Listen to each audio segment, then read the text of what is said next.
Bonjour à tous, on se retrouve aujourd'hui pour une recette. Alors, on n'est pas des spécialistes de la cuisine, mais ce qui est important, c'est de pouvoir partager. Le centre social, c'est avant tout un lieu de partage, d'échange et de convivialité. Malgré le confinement, on essaye de continuer toutes ces choses qui nous animent tout au long de l'année. Donc aujourd'hui, c'est des macarons au chocolat, petite recette gourmande. Je compte sur vous pour refaire la recette chez vous, nous envoyer vos photos qui seront peut-être mieux que les miennes et surtout, cette fois c'est moi qui partage une recette, mais je compte sur vous pour partager une recette qui vous tient à cœur bientôt. C'est parti. Alors, première étape, ce qui est important, l'organisation. J'ai ma liste d'ingrédients, ma recette que je vous partage dès que possible, quand vous voulez. Et du coup, j'ai préparé tous mes ingrédients pour que ce soit simple pour effectuer la recette. Donc, il me faut pour 8 macarons moyens, 16 petits macarons, 150 g de sucre glace, 90 g de poudre d'amande, 15 g de cacao en poudre, 3 blancs d'œufs, ça je ne l'ai pas préparé en avance, 10 g de sucre en plus, mais ça sera pour aller avec les blancs d'œufs, donc ils ne sont pas avec ce sucre là.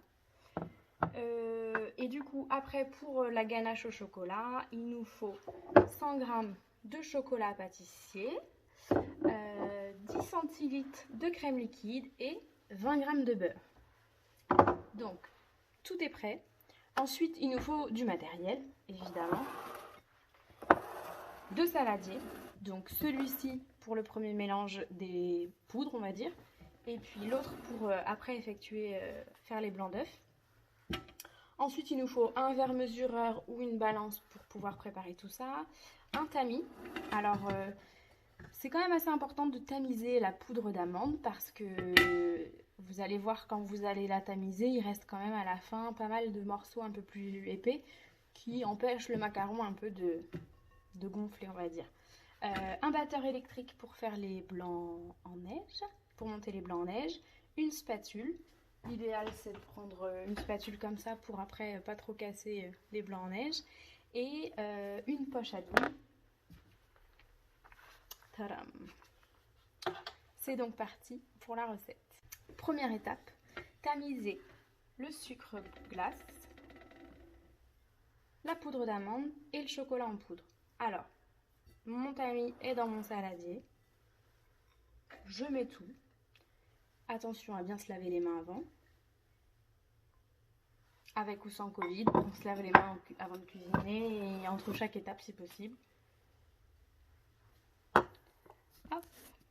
Surtout, on utilise les mains pour tamiser. C'est encore plus simple. Tout est dedans.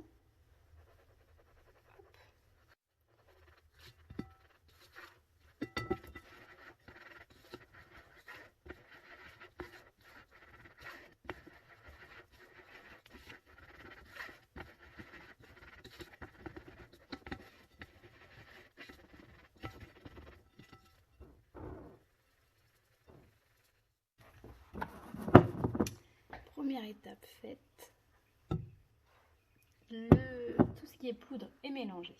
Deuxième étape, monter les blancs en neige ferme. Et une fois que c'est en neige ferme, on rajoute les 10 g de sucre glace. Donc pour ça, on va prendre 3 œufs, 3 blancs d'œufs, 3 blancs d'œufs, je sais pas. C'est parti.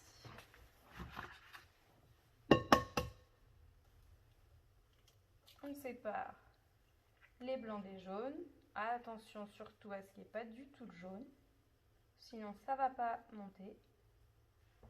Hop.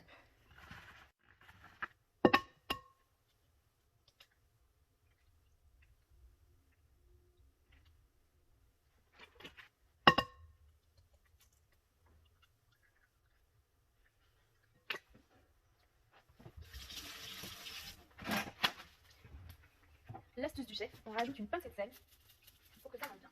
C'est parti.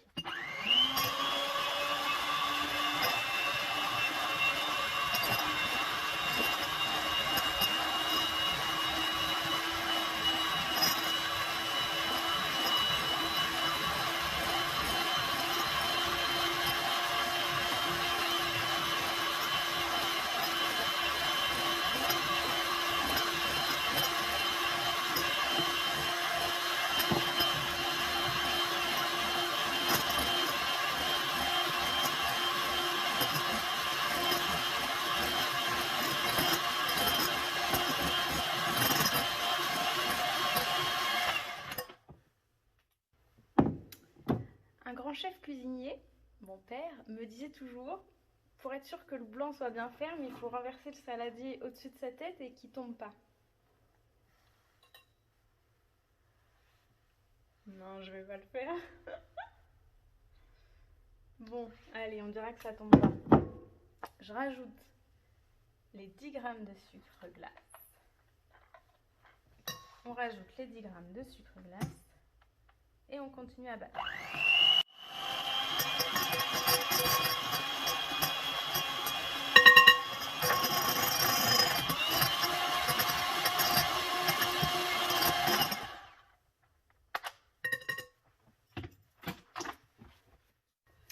Troisième étape, ajouter les blancs à la poudre, cacao, amande, sucre, à la spatule. Il faut mélanger tout doucement pour pas casser les blancs. Attention, on ne bat pas, sinon ça les fait redescendre. Et donc du coup, il faut qu'à la fin il y ait une bonne tenue, que ce soit pas trop liquide. Donc on y va en douceur. On peut tout mettre.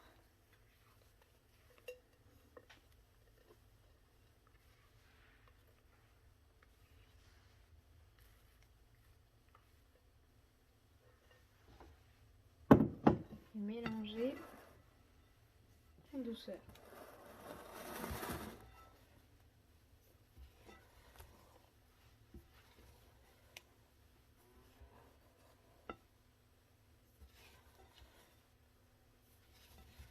Pour cette étape, il faut être patient.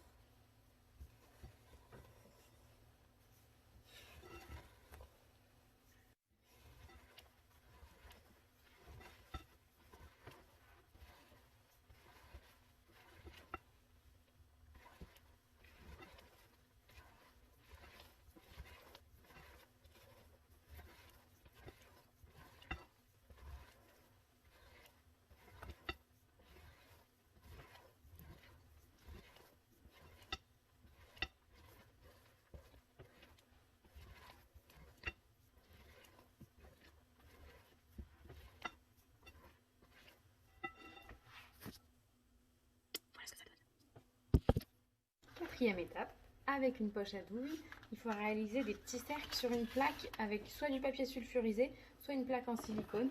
Alors moi, j'ai une plaque en silicone avec des petits cercles qui vont peut-être m'aider un peu, mais du coup, c'est faisable aussi sur du papier sulfurisé. Donc du coup, pour remplir la poche à douille, donc on a une poche à douille comme ça, on la tient bien et on rabat autour de la main tout le haut. Et une petite technique pour que ça commence pas à couler, on tourne comme ça, on enfonce un peu, comme ça, ici, le trou il est bloqué pour l'instant. Donc du coup, avec la main, on fait une sorte de puits comme ça, et avec la spatule, on vient remplir la poche à douille. On racle au niveau de la main. Hop. On peut tout mettre d'un coup parce qu'il n'y a pas beaucoup de préparation.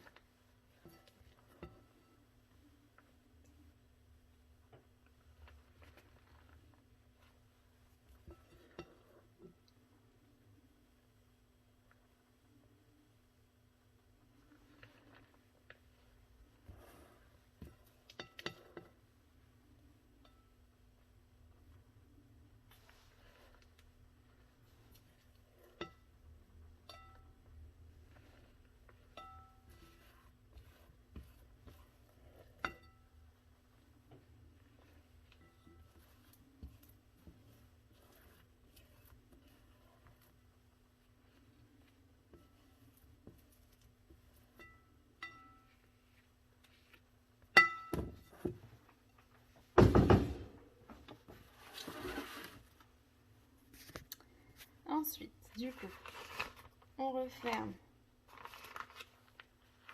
la poche à douille. Donc là, ça va commencer à descendre.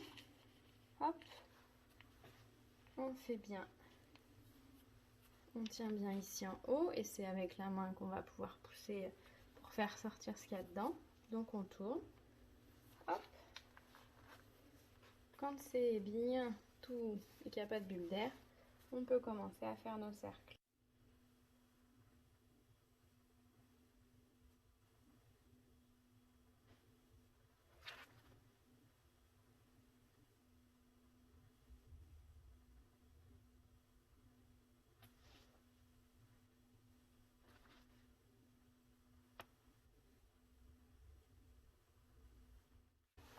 Alors, moi, ça me fait 20 petits coques de macarons. Là, ce qu'il faut, c'est laisser pendant 20 minutes le temps que ça croûte, en fait. Ça va permettre d'avoir une belle collerette et que ça puisse bien cuire après. Donc, 20 minutes comme ça, à attendre, patiemment. En attendant, on va pouvoir aussi commencer à faire la ganache qu'on va mettre dedans. Voilà, c'est parti pour la ganache. Bon, d'ailleurs, le terme exact, c'est pas laisser croûter les coques de macarons, c'est plutôt laisser pocher pendant 20 minutes. Voilà. Pendant ce temps-là, on va pas juste attendre, hein, on va préparer la ganache.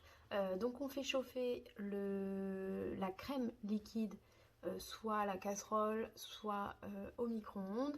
Et ensuite, on vient la mettre sur le chocolat pour faire fondre le chocolat.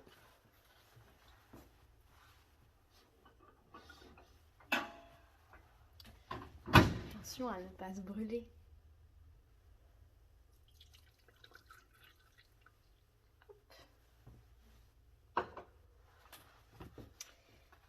Et du coup, on peut mélanger.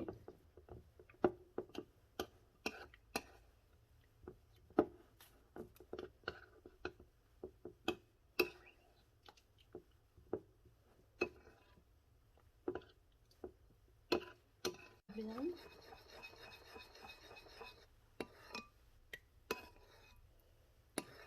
Alors, quand c'est bien fondu et qu'il y a presque plus de morceaux, on rajoute les 20 g de beurre qui vont fondre aussi.